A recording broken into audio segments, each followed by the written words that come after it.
You're listening to The Moose and the Loose, your 10 minutes action-packed financial podcast with your host, Mike Yahoo.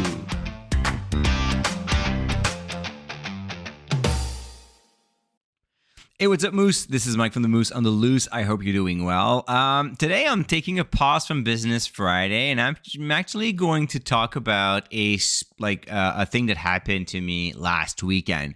And I do that just because it's my podcast, and I just want to share that story with you guys, and that's about it. So if you're here to talk about investment or a business, you can tune out because it's not going to be about this, but I think it's going to be an interesting story anyway, nonetheless. So last Saturday, I was at a restaurant with all my friends. So I do that every year. It's kind of like one of my favorite tradition to celebrate my birthday. We all go to the same restaurant. I just love the place. They know me. So they offered like a bottle of wine at the beginning of this service. And we just had an amazing time. So I came back late, of course. And then the next morning, my son Caleb's like, yeah, someone was lurking around the house. I was afraid. He was alone for like an hour or two, and his sister came back. She was working. He called her, and then he had the both dogs. They were barking all the place, and then he saw someone around the window, and he had a baseball bat and all that stuff, the big thing, you know.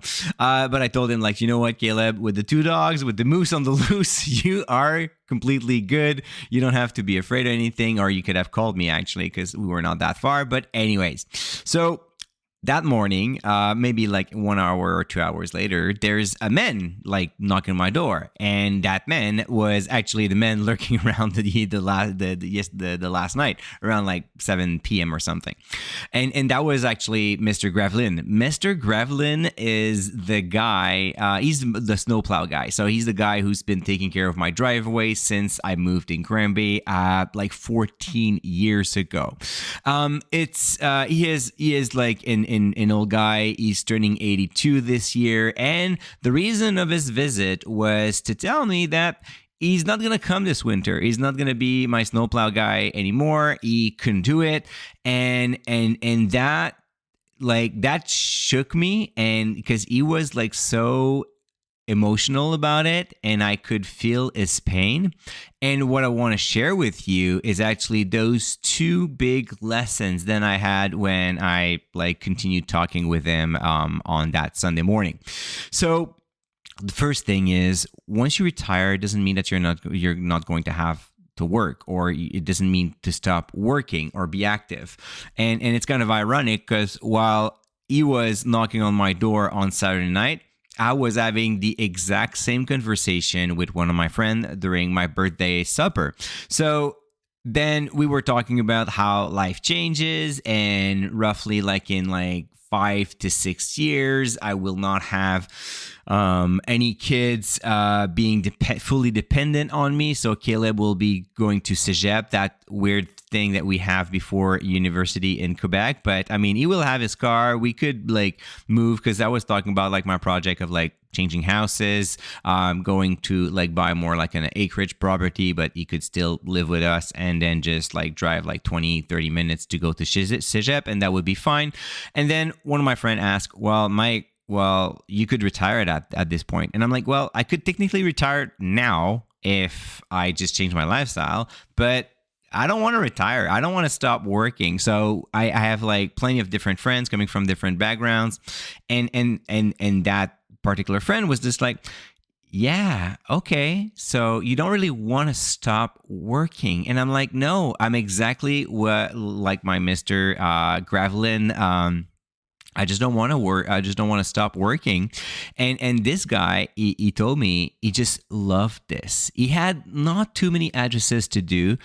He just enjoyed waking up early, jumping in his small tractor, and just doing his run, you know. It's just he was sometimes seeing people, and he was having fun with his tractor, and he most importantly felt useful. He felt that what he was doing mattered, and he just loved that. And I think if you're listening to this and you're about to retire, or you just retired, well, think about that. Think about how you can fill your retirement with happiness and stuff that will make you happy, that will make you feel useful. Because it's kind of ironic, but if we don't feel useful in life, there's no point, right? I mean, if nobody like counts on you for something, well, you're going to say, well, I'm not too sure what I'm doing here on this earth, right? So I was really, that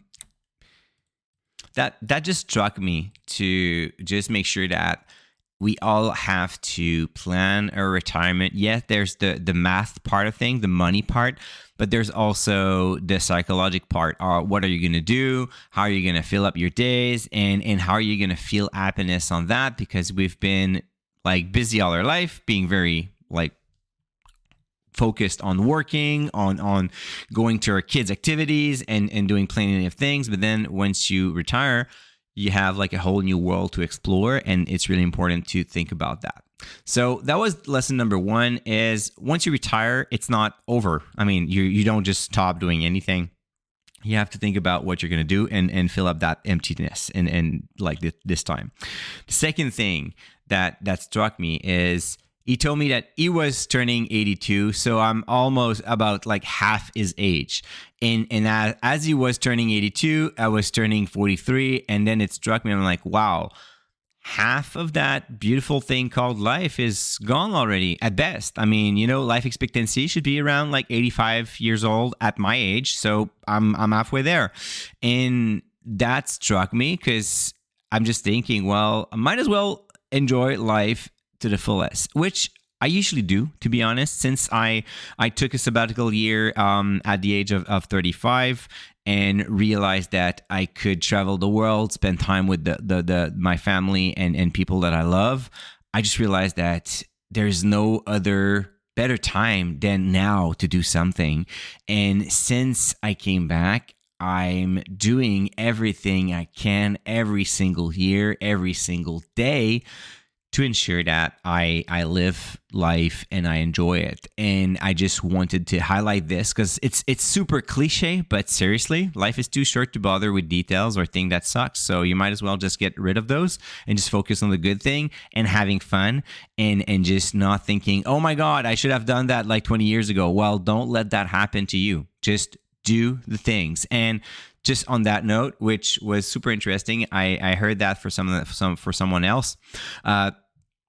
He was relating a story where the mother of his friend, who was 67, decided to go back to school and become a lawyer. And then his son was like, but mom, you're 67. It's going to take you 4 years to become a lawyer. There's no point of doing that.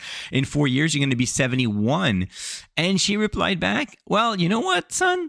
In 4 years, I'm going to be 71 no matter what. So there you go. So there's no time limit there. Like if you want to do things, well, just do it. And that's going to be it. So yeah. So since life is too short, I'm going to short this Moose on the Loose, and I'm going to let you go today on that thought. Enjoy this beautiful thing called life and just do it now. If you have anything on your bucket list, make sure that this bucket list, it's going to be completed within the next 6 months, and it's just going to be like more awesome, and keep having dreams. It's just like so much more fun. So all right, Moose, that's enough for today. Enjoy your weekend, and we're going to talk on Monday. Monday, we're going to come back with something serious. We are talking about Finning International versus Toromont Industries. Stay tuned and stay invested. Hey, welcome to the disclaimer. If you're listening to the Moose on the Loose, you cannot really expect me to give you buy or sell recommendation or financial advice, right? You're here for fun, you're here for information and some entertainment. But I am not your financial advisor, I am not your broker, so therefore I'm not liable if you're losing money after listening to the podcast. If you're looking for some advice, go see a professional. If not, you can enjoy the show and do your due diligence after it.